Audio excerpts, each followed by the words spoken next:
नमस्कार दोस्तों। स्वागत है आपका यूट्यूब चैनल के ऊपर। एक बार फिर से हम आज एक फिर नया सेशन लेकर आए हैं। तो आज हम पढ़ने वाले हैं संज्ञा को। क्या पढ़ने वाले हैं? संज्ञा को। तो हम संज्ञा की सारी बातें करने वाले हैं, संज्ञा के बारे में सही तरीके से जानने वाले हैं। तो उससे पहले जो क्या पढ़ चुके हैं हम उसके बारे में जानकारी ले लेते हैं। तो हम पढ़ चुके हैं शब्द विचार पढ़ रहे थे। क्या पढ़ रहे थे हम? शब्द विचार। तो शब्द विचार देखिएगा है क्या, शब्द विचार पढ़ रहे थे और शब्द विचार ही अब पढ़ रहे हैं। क्या पढ़ रहे हैं? शब्द विचार ही अब पढ़ रहे हैं। तो शब्द का जो विकारी शब्द था या क्यों यूज प्रयोग के आधार पर था, उसके आधार पर हमने विकारी और अविकारी शब्दों के भेद बांटे थे। और विकारी और अविकारी में अगर विकारी की बात करें तो इसके चार पार्ट थे: संज्ञा, सर्वनाम, विशेषण और क्रिया। और अविकारी की बात करें तो क्रिया विशेषण, संबंध बोधक, समुच्चय बोधक और विस्मयादि बोधक। ये सारे शब्द हैं, ये सारे क्या हैं? शब्द हैं। और इनके बारे में हम एक एक जानकारी आराम से अच्छे तरीके से समझकर करने वाले हैं। जिसमें हमारा विकारी शब्द शुरू हो चुका है। क्या हो चुका है? विकारी शब्द। अब विकारी शब्द की शुरुआत हमने कर दी है और विकारी शब्द में आज हम पढ़ने वाले हैं। किसको पढ़ने वाले हैं? संज्ञा को, या कहूँ संज्ञा को हमें पढ़ने वाले हैं। तो चलो हम संज्ञा को या संज्ञा को पढ़ेंगे। सबसे पहले इसका उच्चारण, इसका अर्थ और इसके भेद, तीनों चीज़ों के बारे में हम जानकारी प्राप्त करेंगे।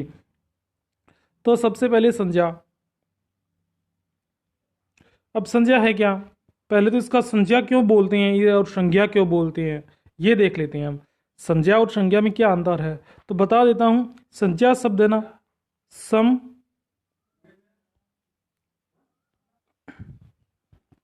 कि हम देखते हैं सबसे पहले संज्ञा के उच्चारण को। तो संज्ञा का उच्चारण किस तरीके से है, जैसे मैं बात करूं पहले संज्ञा शब्द किस तरीके से बना है। तो सम प्लस में ये जय और फिर ई से बनता है। क्या है ये? ज्ञ शब्द जो है, मैंने पहले वर्णों में बताया था। किसमें बताया था? वर्णों के अंदर कि ये ज्ञ जिसे बोलते हो आप, ये किससे मिलकर बनता है? जय और ई खाली से मिलकर बनता है। तो ये जिसका उच्चारण हम जब देखते हैं तो जय होता है। क्या होता है? जय। जय और ई जय होता है। तो इसी के हिसाब से हम देखें तो इसका उच्चारण क्या होना चाहिए? संज्ञा होना चाहिए। और अगर हमने इसका अपनी आवश्यकता के अनुसार इसका उच्चारण हमने क्या कर दिया है? ज्ञ कर दिया है। इस ज्ञ का जय का उच्चारण हमने क्या कर दिया है? ज्ञ। अब इसी के कारण इसको क्या बोलते हैं? संज्ञा और संज्ञा दोनों शब्द बोलते हैं। क्या बोलते हैं? दोनों इसे बोला जाता है। संज्ञा भी बोला जाता है और संज्ञा भी बोला जाता है। अब इसके शब्द के अर्थ की बात करें। क्या है इसका अर्थ? क्या है ये संज्ञा शब्द है, इसका अर्थ क्या है? तो संज्ञा शब्द का मुख्य रूप से अर्थ होता है नाम। क्या होता है? संज्ञा शब्द का अर्थ होता है नाम। अब नाम किसका? नाम तो हो गया, फिर नाम किसका? किस चीज का नाम है ये संज्ञा? तो बता देता हूं। जो सामने हमें चीजें दिखाई देती है, जो क्या हो? प्रत्यक्ष हो। क्या हो? प्रत्यक्ष। अब प्रत्यक्ष चीजें जो दिखाई देती है या हमारा शरीर महसूस करता है, वो सारी की सारी चीजें क्या है? उन चीज़ों को जो बोध होता है, जिससे बोध होता है, वो सारी की सारी क्या होती है? संज्ञा होती है। अब उसका बोध किसी भी रूप में हो सकता है। तो देखिएगा, हमें प्रत्यक्ष चीज़ सबसे पहले बुद्धिमान की बात करें या कहूँ प्रत्यक्ष सबसे पहले में कौन दिखाई देते हैं? प्राणी। कौन दिखाई देते हैं? प्राणी। अब प्राणी जहाँ पर निवास करते हैं वो होता है एक स्थान, या जिसे बोलते हैं हमें जगह। क्या बोलते हैं? जगह बोलते हैं। अब इन दोनों को देखकर जो हमारे अंतर मन में भाव आते हैं, क्या आते हैं? भाव। अब वो हमारा क्या है? स्वभाव है। क्या है? स्वभाव। कि इस प्राणी को देखकर हमें क्या आया? स्थान को, जगह को देखकर हमने क्या प्रतिक्रिया दी, या हमारे मन के अंदर कौन से भाव उच्चारित हुए या देखे। तो अब इन तीनों चीज़ों को अगर मिला दें, इनका जो बोध होगा वो सारी क्या होगी? संज्ञा होगी। क्या होगी? संज्ञा होगी। अब इन तीनों चीज़ों को, जैसे प्राणी हो, स्थान हो या भाव हो, इन तीनों चीज़ों का बोध जब होगा वो क्या होगी? आपकी संज्ञा होगी। क्या होगी? संज्ञा या संज्ञा होगी। तो उसी तरीके से देखिएगा, इसका अर्थ तो क्या मिल गया हमें? नाम मिल गया। क्या मिल गया? नाम। इसकी डेफिनेशन क्या होगी? किसी व्यक्ति या प्राणी दोनों लिख सकते हैं, व्यक्ति हो सकता है, प्राणी हो सकता है, स्थान हो सकता है। और ये व्यक्ति और स्थान, यहाँ पर कुछ वस्तुएं भी पाई जाती है।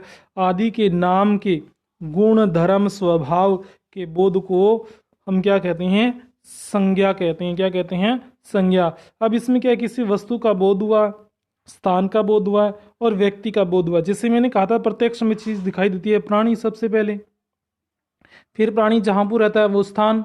अब इस प्राणी को जीने के लिए कुछ चीजें हमें आवश्यकता महसूस हुई, तो वो थी हमारी वस्तु की। हमें वस्तु की कुछ आवश्यकता होगी, हमें स्थान की भी आवश्यकता हुई, रहने के लिए वस्तु की आवश्यकता हुई। अब इन चीजों को देखकर इस प्राणी के मन के अंदर, इस मानव के अंदर या जीव के अंदर जो भाव आए हैं, क्या आए हैं? भाव। अब ये सारी क्या है? आपकी संज्ञा है। क्या है? प्राणी, स्थान, वस्तु या इनके भाव को हम क्या बोलते हैं? संज्ञा बोलते हैं। क्या बोलते हैं? हमें संज्ञा बोलते हैं। क्लियर है? तो चलो हम आगे बढ़ते हैं। अब आते हैं संज्ञा के प्रकार, संज्ञा के भेद, या जिसे बोलते हैं हमें प्रकार। संज्ञा के भेद या प्रकार। अब संज्ञा के भेद देखिएगा, सही समझिएगा। हमने सबसे पहले क्या लिया था? प्राणी लिया था। परिभाषा में इसके भेद छुपे हुए हैं। सबसे पहले हमने किसे लिया था? प्राणी को। फिर प्राणी जहां पर निवास करता है वो होता है एक स्थान,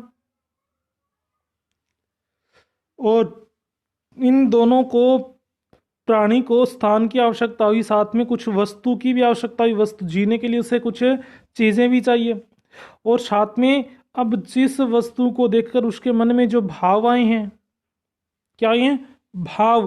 कि वस्तु किस तरीके की है, या कहूँ उसके रंग को देख कर आई है, उसकी दशा को देख कर आई है, उसकी अवस्था को देख कर आई हैं, या कहूँ उसकी स्वाद को देखकर जो मन में भाव आई हैं, वो संज्ञा, वो संज्ञा है। लेकिन भाव जो उसके अंतर मन में आए हैं, क्या ये हैं? जो भाव उसके अंतर मन में आए हैं अब यही तो संज्ञा के भेद है।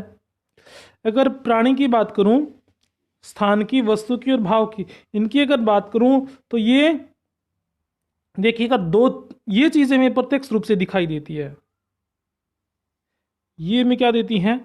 प्रत्यक्ष रूप से दिखाई देती है हमें सामने। हम प्राणी को देख सकते हैं, स्थान को देख सकते हैं, वस्तु को देख सकते हैं। क्या हम कभी भाव को देख सकते हैं? भाव को देख नहीं सकते, महसूस कर सकते हैं। क्या कर सकते हैं? महसूस कर सकते हैं। भाव को हमें जान सकते हैं, हमारे मन की आंखों से जान सकते हैं, या हमारे शरीर उसके बारे में बता सकता है। ये हमारे भाव क्या हैं? हमारे विचार होते हैं। क्या होते हैं? हमारे विचार होते हैं। और किसके विचार किसके लिए विचार होते हैं? ये होते हैं हमारे विचार प्राणी के, स्थान के और वस्तु के लिए। अब इसी आधार पर देखिएगा, जो प्रत्यक्ष चीजें हमें दिखाई दे रही है, जो प्रत्यक्ष चीजें हमें दिखाई दे रही है, उनको हमने दो पार्टों में बांट दिया। कितने पार्टों में? दो पार्टों में। पहले और किसके आधार पर? संख्या के आधार पर। हमने एक तो बांट दिया एक संख्या के आधार पर, और एक बांट दिया एक से अधिक। क्या हो? एक से अधिक हो, एक से अधिक। अब यही इसके भेद है। अगर किसी वस्तु, स्थान या प्राणी एक का बोध हो और एक से अधिक का बोध हो, और अब ये हमें प्रत्यक्ष चीजें दिखाई नहीं देती, तो तीसरा पार्ट हमने इसका बांट लिया। तो क्या है? एक का और अधिक का और भाव का। इसी में इनकी डेफिनेशन या परिभाषा निकलेगी, और इसी में इनका भेद निकल रहा है। तो देखिएगा, जो एक वस्तु थी, क्या थी? एक वस्तु, उसको हमने बोल दिया व्यक्तिवाचक संज्ञा। क्या बोल दिया? व्यक्तिवाचक संज्ञा। अब एक से अधिक थी, उसे बोल दिया हमने जातिवाचक संज्ञा। और अंतिम बचती है भाव। जो बचता है हमारा, क्या बचता है? भाव। उसे बोलते हैं हमें, भाव को, भाववाचक संज्ञा। क्या बोलते हैं? भाववाचक संज्ञा। तो इस आधार पर मुख्य रूप से बात करें तो संज्ञा के तीन भेद होती हैं। अगर किसी स्थान, वस्तु या व्यक्ति एक का बोध हो तो व्यक्तिवाचक संज्ञा होती है। क्या होती है? व्यक्तिवाचक संज्ञा। अगर एक से अधिक वस्तु, स्थान या प्राणी का बोध हो, या कहूँ समूह का बोध हो, क्या हो? समूह का बोध हो, वो होती है जातिवाचक।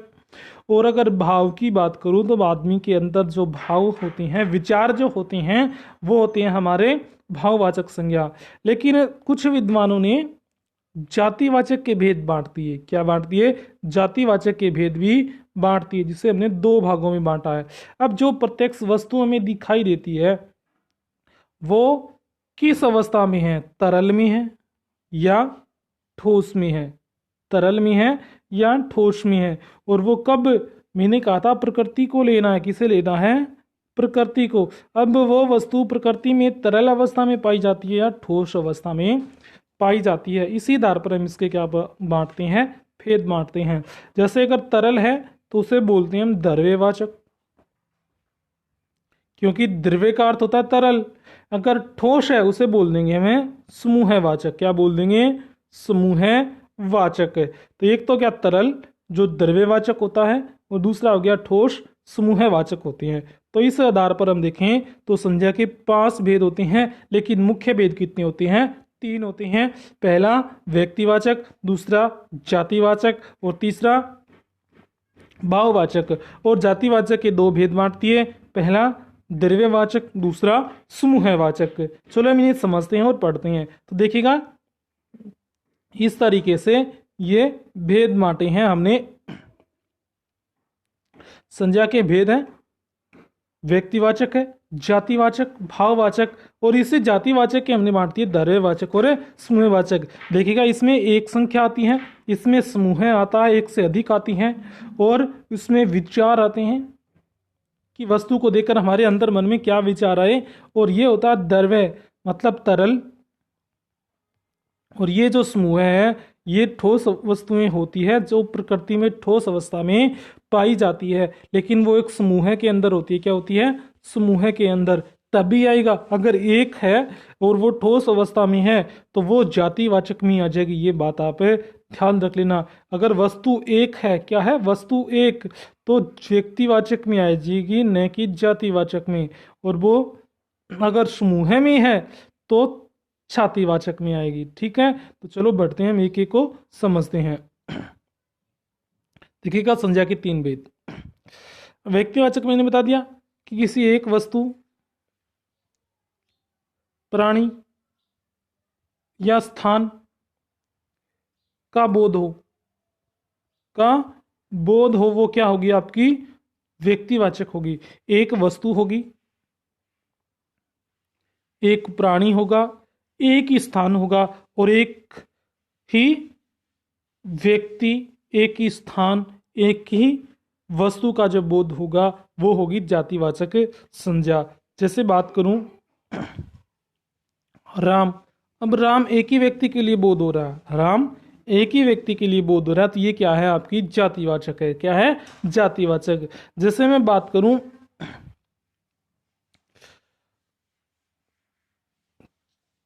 श्याम, तो ये भी तो क्या है? एक ही है। उसी तरीके से अगर मैं बात करूं जातिवाचक की, तो जाति मतलब एक समूह है, या कहूं समूह है, या कहूं जाति विशेष। क्या है? जाति विशेष एक समूह का बोध हो जब वो किसी प्राणी, वस्तु या स्थान के समूह का बोध हो, वो क्या होते हैं? आपके जातिवाचक होते हैं। तो जैसे मैं बात करूं छात्र, अब छात्र एक नहीं है, छात्रों का पूरा समूह है। छात्र में 10 भी हो सकते हैं, 1 भी हो सकता है, 15 भी हो सकते हैं, और अनंत भी हो सकते हैं। क्या हो सकते हैं? अनंत भी हो सकते हैं। तो ये क्या? एक समूह का बोध हो रहा है, इसीलिए क्या होते हैं? ये जातिवाचक होते हैं। उसी तरीके से भाववाचक की अगर मैं बात करूं, देखिएगा भाववाचक क्या है। जैसे हमने चीनी को देखा, क्या देखा? चीनी। चीनी मतलब जो चाय बनाने के लिए प्रयोग में लेते हैं, खाने के लिए प्रयोग में लेते हैं। तो अब जैसे ही हमारे चीनी को देखा, तो चीनी को देखकर हमारे मन में क्या भाव आए? चीनी हमेशा क्या होती है? क्या होती है? मीठी। क्या होती है? मीठी होती है। अब हमारे अंदर मन में भाव आया चीनी को देखते ही, प्रत्यक्ष रूप से हमने जब देखा, सामने जब देखा, प्रत्यक्ष का अर्थ होता है सामने, जिसे हमें देख सकते हैं आराम से, आसानी से, जो हमें स्पष्ट दिखाई दे रही हो, दृश्य हो, वो होता है प्रत्यक्ष। अब चीनी को देखा हमने सामने तो मीठा, हमें मीठे का आभास हुआ, मीठी होती है। ऐसा तो नहीं हुआ कि नमकीन होती है या खट्टी होती है? नमकीन होती है या खट्टी? नहीं हुआ, क्योंकि चीनी को देखकर हमारे अंतर्मन में विचार आया, दिमाग में ये बात है कि चीनी हमेशा मीठी होती है। तो ये एक हमारे अंतर्मन का भाव था। तो अब ये मीठा शब्द है, ये भाववाचक संज्ञा हुई। और साथ में चीनी को देखकर हमारे मन में क्या है, सफेद का, उसका कलर भी क्या है, सफेद है। अब सफेद नमक भी होता है, चीनी भी होता है, लेकिन इसके चीनी मीठी और सफेद मतलब सुंदर है, तो वो भी हमारे मन के अंदर भाव सुंदरता का आया। जैसे मैं बात करूं किसी सुंदर वस्तु की, सुंदर वस्तु, जैसे कमल की फूल की बात करूं, कमल, अब कमल को देखते ही हमारे मन में एक भाव आया कि ब्यूटीफुल मतलब बहुत ही सुंदर, वेरी ब्यूटीफुल, बहुत ही सुंदर है। तो ये हमारे अंदर भाव आया है। और ये किसका फूल है, जैसे कमल का फूल है, तो ये हमारे अंदर भाव आया है। क्या हुआ है, भाव आया, विचार उत्पन्न हुआ है। क्या हुआ, विचार उत्पन्न हुआ है। अब यही विचार क्या है, आपका भाववाचक संज्ञा है। क्या है, भाववाचक संज्ञा। तो चलो पढ़ भी लेते हैं साथ साथ में। देखिएगा, व्यक्तिवाचक संज्ञा कि जिस संज्ञा शब्द के किसी विशेष, मतलब विशेष से यहाँ एक से है, क्या है, एक से, या कहूँ किसी एक विशेष बोलेंगे तो एक, जैसे 100 छात्र है कक्षा में, या कहूँ 50 छात्र हो, 100 छात्र हो, या कितने भी छात्र हो कक्षा के अंदर, कितने भी छात्र हो कक्षा के अंदर, जैसे 50 ले लेता हूँ, 50 छात्र हो, उसमें एक विशेष होता है जिसे हम क्या बनाते हैं, मॉनिटर बना देते हैं। क्या बना देते हैं, मॉनिटर, कक्षा का मॉनिटरिंग करता है वह, क्योंकि वो एक विशेष होता है। हम सारे छात्रों को मॉनिटरिंग तो नहीं देते, सिर्फ एक को ही देते हैं, क्योंकि वो एक विशेष होता है। क्या होता है, विशेष होता है। अब वो विशेष एक ही है, क्या है, एक ही है। जैसे हम स्कूल की बात करें तो उसमें एक प्रधानाध्यापक बनाते हैं। क्या बनाते हैं, प्रधानाध्यापक। अब वो प्रधानाध्यापक जो है वो एक विशेष है। क्या है, विशेष है, उसमें विशेष प्रकार की योग्यता, विशेष प्रकार के गुण हैं। और प्रधानाध्यापक स्कूल के अंदर सिर्फ एक ही होता है, एक से अधिक नहीं होते। तो वो व्यक्ति विशेष है। क्या है, ये पद विशेष नहीं, व्यक्ति विशेष होता है। तो क्या है कि किसी विशेष व्यक्ति, प्राणी, वस्तु अथवा स्थान के बोध को हो, उसे हम क्या बोलते हैं, व्यक्तिवाचक संज्ञा बोलते हैं। क्या बोलते हैं, व्यक्तिवाचक संज्ञा। जैसे एग्जाम्पल के रूप में जयनारायण, जयप्रकाश नारायण, श्री कृष्ण, रामायण, ताजमहल, कुतुब मीनार, लाल किला, हिमालय। अब देखिएगा, ताजमहल एक ही है, कुतुब मीनार भी एक ही है, लाल किला आगरा का भी एक है, और हिमालय पर्वत भी क्या है, एक है। रामायण भी एक है, और श्री कृष्ण भगवान भी एक है। नारायण और जयप्रकाश ये भी तो एक है, ये भी तो क्या है, एक है। अब एक होने के कारण से क्या बोलते हैं, एक विशेष हो गए। क्या हो गए, विशेष हो गए। क्या हो गए, विशेष हो गए। जैसे मैं बात करूं रामायण की, तो रामायण एक हमारे लिए विशेष है। ताजमहल भी एक यूनिक चीज़ें हैं, अद्वितीय चीज़ें हैं। कुतुब मीनार और लाल किला ये भी क्या है, यूनिकली है चीज़ें, इसीलिए ये क्या है, एक हैं। क्या है, एक हैं, और ये विशेष है हमारे लिए। क्या है, विशेष हैं। तो ये क्या है, सारी की सारी व्यक्तिवाचक संज्ञा होती हैं। चलो आगे बढ़ते हैं, जातिवाचक। क्या, जिस संज्ञा शब्दों में संपूर्ण जाति का बोध हो, क्या हो, संपूर्ण जाति का बोध हो, उसे एक बोलते हैं जातिवाचक संज्ञा। या कहूं यहाँ जाति का अर्थ हमें क्या ले सकते हैं, समूह ले सकते हैं। क्या ले सकते हैं, समूह। अब जब एक समूह का बोध होता हो, वो क्या होती है, आपकी जातिवाचक संज्ञा होती है। जैसे मैं बात करूं मनुष्य, नदी, नगर, पर्वत, पशु, पक्षी, लड़का, कुत्ता, घोड़ा, भैंस, बकरी, गांव आदि। अब देखिएगा, नहीं, मनुष्य में दोनों आ जाते हैं, स्त्री भी आ जाती हैं, औरत भी आ जाती है। स्त्री और औरत जिसे बोलते हैं ये भी आती है, और साथ में आदमी भी, दोनों आ जाते हैं। और मनुष्य जो है एक समूह का बोध है, इसमें मनुष्य एक नहीं है, एक से अधिक हो सकते हैं, अनंत भी हो सकते हैं। उसी तरीके से नदी की बात करूं तो नदी में सारी नदियां आ जाती हैं, यमुना, सरस्वती, गंगा, कावेरी, जितनी भी नदियां हैं, कांतली हो चाहे सिंधु नदी हो चाहे सरस्वती हो, घग्गर हो, सारी की सारी नदियां आ जाती है। उसी तरीके से नगर की बात करूं तो नगर सारे शहर आ जाते हैं, इसके अंदर क्या आ जाते हैं, सारे शहर, चाहे जयपुर सिटी हो, मुंबई सिटी हो, या अन्य जो भी प्रसिद्ध शहर हो, वो दिल्ली हो चाहे, वो सारे के सारे आ जाते हैं। अब पर्वत की बात करूं तो पर्वत में सिर्फ हिमालय नहीं आया है, सारे पर्वत आ गए हैं। सिर्फ हिमालय पर्वत अकेला नहीं आया है, सारे पर्वत आ गए हैं इसके अंदर, चाहे अरावली हो, चाहे हिमालय हो, चाहे किसी भी तरीके का कोई पर्वत हो, वो सारे पर्वत इसके अंदर आ जाते हैं। पशु की बात करूं, पशु में गाय, भैंस, भेड़, बकरी, ऊंट जितने भी हैं वो सारे आ जाते हैं। उसी तरीके से पक्षी की बात करूं तो पक्षी में एक अकेला चिड़िया नहीं आती, एक अकेला तोता नहीं आता, ये सारे आ जाते हैं, पक्षी सारे इसके अंदर आ जाते हैं। उसी तरीके से अगर मैं बात करूं लड़का की, अगर मैं बात करूं लड़का की, तो लड़का क्या है? लड़का भी तो लड़के बहुत से आते हैं, एक तो नहीं है, एक लड़कों का समूह भी हो सकता है। क्या हो सकता है? समूह भी हो सकता है। तो ये क्या है? एक समूह है। जैसे कुत्ते में सारे कुत्ते आ जाते हैं, गाय में सारी गायें आ जाती हैं, घोड़े में सभी घोड़े आ जाते हैं, उसी तरीके से बकरी में सारी बकरियां आ जाती है। उसी तरीके से अगर नारी की बात करूं तो नारी में सारी आ जाती है, ज़्यादा बात करने वाली, कम बात करने वाली, नाचने वाली, गाने वाली, सारी स्त्रियां भी इसके अंदर सम्मिलित हो जाती हैं। तो ये थी हमारी जातिवाचक। आगे बढ़ने से पहले मैं आपसे एक रिक्वेस्ट करना चाहूँगा, अगर वीडियो पसंद आ रहा तो वीडियो को लाइक कीजिएगा और शेयर कीजिएगा, और साथ में अगर चैनल पे नहीं है तो सब्सक्राइब कर देना। क्या कर देना? चैनल को सब्सक्राइब कर देना और बेल आइकन को प्रेस कर देना, जिससे प्रत्येक वीडियो का नोटिफिकेशन आपको हमारा मिलता रहे। तो चलो बढ़ते हैं आगे। भाववाचक संज्ञा, मैंने कहा था कि भाव, अब देखिएगा किस संज्ञा शब्द से पदार्थों की अवस्था, मतलब देखे हमने देखें जब चीनी का एग्जाम्पल लिया था, किसका लिया था? चीनी का एग्जाम्पल, या किसी और का ले लूं तो चीनी की अवस्था क्या है? चीनी सफ़ेद है, ठोस है, उसमें गुण क्या है? अब चीनी में गुण क्या होते हैं? चीनी मीठी होती है। नमक की बात करूं तो नमक में क्या है? गुण कौन सा है? नमक खट्टा होता है। अब नमक खट्टा होता है तो ये उसका गुण है या दोष? बता सकते हैं आप? नमक का दोष है या गुण है?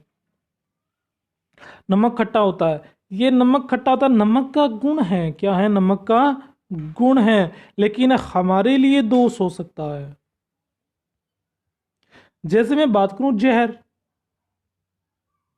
जैसे मैं बात करूं जहर की, अब जहर जैसे ही इंसान या कोई जानवर गटकता है तो नहीं रहता, इस पृथ्वी के अंदर समाप्त हो जाता है। तो ये इसका गुण है या दोष? ये इसका गुण है या दोष?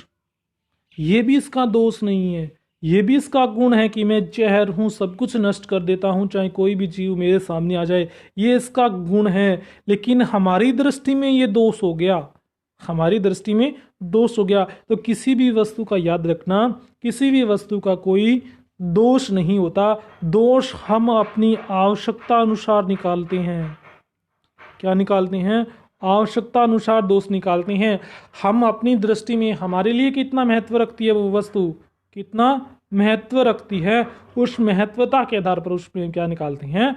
दोष निकालते हैं और गुण निकालते हैं। तो देखिएगा कि जिस संज्ञा शब्दों से पदार्थ की अवस्था, गुण, दोष, धर्म आदि का बोध उसे भाववाचक संज्ञा कहते हैं। जैसे बुढ़ापा, मिठास, बचपन, मोटापा, चढ़ाई, थकावट आदि शब्द क्या? ये भाववाचक संज्ञा है। किसी इंसान को देखकर, हमारे बूढ़े इंसान को देखा तो उसके अंदर तो बुढ़ापा आ गया, तो ये हमारे मन का विचार था। अगर हमने किसी मीठी चीज़ को खाया तो उसके अंदर तो मिठास था। जैसे आम की बात करें तो आम हमने खाया तो क्या है? मीठा लगा, तो इसमें अंदर क्या था? मिठास था। उसी तरीके से बचपन, छोटा बच्चा देखते हैं तो हमारा बचपन भी कैसा था। तो हमारे अंदर जो विचार आते हैं वो क्या थे? हमारे भाववाचक संज्ञा थे। अब देखते हैं आगे क्या है। कुछ विद्वानों के अनुसार, जैसे मैंने बताया था कि संज्ञा के दो भेद और करते हैं, और ये किसके हैं? किसके भेद थे? जातिवाचक के भेद थे। क्या थे? जातिवाचक के भेद। किसके भेद थे? जातिवाचक के, समूहवाचक और द्रव्यवाचक। जैसे मैंने बताया था कि जो प्रकृति में चीजें हैं, क्या हैं? प्रकृति में चीजें हैं, वो किस अवस्था में है, ये बात याद रख लेना। अवस्था मतलब जो है वो तरल अवस्था में है, तरल है, या जिसे बोलते हैं द्रव्य है, या ठोस है। याद रखना, हमें दिखाई दे वो नहीं, वो प्रकृति में किस तरीके की है। जैसे मैं बात करूं चांदी की, जैसे मैं बात करूं चांदी,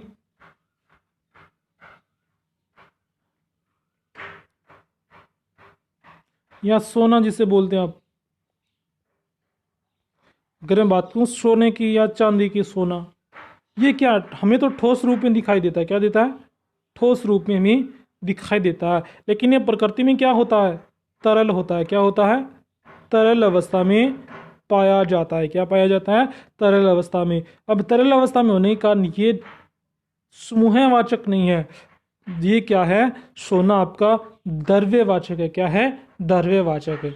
जैसे समझिएगा आगे, जिस संज्ञा शब्दों से व्यक्ति वस्तु आदि के समूह का बोध हो वो समुदायवाचक संज्ञा कहते हैं या समूहवाचक संज्ञा कहते हैं। क्या बोलते हैं, समूहवाचक या समुदायवाचक। जैसे सभा, अब सभा में सारे कितने भी इंसान हो सकते हैं, कक्षा में कितने भी हो सकते हैं, सेना में कितने भी सैनिक हो सकते हैं, उनका क्या एक समूह है। क्या है, समूह है। भीड़ कितनी भी बड़ी हो सकती है। जैसे पुस्तकालय, अब पुस्तकालय कितने भी हो सकते हैं, सारे पुस्तकालय हो सकते हैं, प्रत्येक विद्यालय में पुस्तकालय होता है, वो हो सकता है। दल, अब दल में कितने ही लोग हो सकते हैं, दल में कितने ही लोग हो सकते हैं। तो ये क्या है, समुदायवाचक या समूहवाचक संज्ञा कहलाती है, क्योंकि ये समूह में रहते हैं, एक दल में रहते हैं। किस में रहते हैं, दल में रहते हैं, समूह के अंदर पाए जाते हैं। इसे क्या बोलते हैं, या तो बोलते हैं समुदायवाचक संज्ञा या बोलती हैं समूहवाचक संज्ञा। क्या बोलते हैं, समूहवाचक संज्ञा। अगले देखिएगा, द्रव्यवाचक। जिन संज्ञा शब्दों से किसी धातु, द्रव्य अथवा पदार्थों का बोध हो उन्हें द्रव्यवाचक संज्ञा कहते हैं। जैसे घी, तेल, सोना, चांदी, पीतल, चावल, गेहूं, कोयला, लोहा। अब देखिएगा, लोहा में ठोस अवस्था में दिखाई देता है, लेकिन प्रकृति के अंदर क्या है, तरल अवस्था में है। तरल अवस्था में पीतल और चांदी, सोना, ये क्या है, तरल अवस्था में है प्रकृति के अंदर। तो ये क्या है, सारे द्रव्यवाचक संज्ञा होती है। तो इसी प्रकार संज्ञा के 5 भेद हो गए, किंतु अनेक विद्वान समुदायवाचक और द्रव्यवाचक संज्ञा को जातिवाचक के अंतर्गत ही आते हैं। इसे उचित, यह उचित भी प्रतीत होता है। तो ये क्या है, मुख्यतः बात करें तो मुख्यतः संज्ञा के 3 भेद होते हैं, और अन्यथा हमें 5 भेद लिखेंगे, जिसमें समूहवाचक या समुदायवाचक और द्रव्यवाचक संज्ञा को भी सम्मिलित करेंगे। और एक बात विशेष रूप से ध्यान रखनी है, ये दोनों चीज़ें क्या हैं, ये दोनों भेद जो बाद में पढ़े हैं, ये किसके भेद हैं, जातिवाचक संज्ञा के भेद हैं। किसके भेद हैं, जातिवाचक संज्ञा के भेद हैं। तो इसीलिए इसको हम अलग रखते हैं। तो ये 3 भेद हो जाते हैं। कितने हो जाते हैं, संज्ञा के 3 भेद हो जाते हैं। कौन कौन से हो जाते हैं, 3 भेद। एक तो हो जाता है आपका व्यक्तिवाचक, दूसरा जातिवाचक, तीसरा भाववाचक। क्या है, ये 3 भेद मुख्यतः होते हैं, जातिवाचक संज्ञा, व्यक्तिवाचक संज्ञा, भाववाचक संज्ञा। और वाचक का अर्थ होता है वाचन कराने वाला या बतलाने वाला या बोध कराने वाला। क्या होता है, बोध कराने वाला। तो ये थी आपकी आज की संज्ञा। कैसे लगी हमें कमेंट में ज़रूर बताइएगा। आज का सेशन आपको कैसे लगा तो कमेंट में हमें ज़रूर बताइएगा। साथ में अगर वीडियो पसंद आया तो लाइक कीजिएगा, और साथ में अपने मित्रों को शेयर करना ना भूलें, शेयर करना ना भूलें। और अगर चैनल पे नए हैं तो सब्सक्राइब कर लेना ज़रूर। क्या कर लेना, सब्सक्राइब ज़रूर कर लेना। तो एक बार आपका फिर से धन्यवाद। मिलते हैं नेक्स्ट सेशन में कल इसी समय इसी वक्त, हमेशा की तरह कल नए सेशन के साथ हम एक बार फिर से हाजिर होंगे। तब तक के लिए आप सभी को धन्यवाद। Bye bye.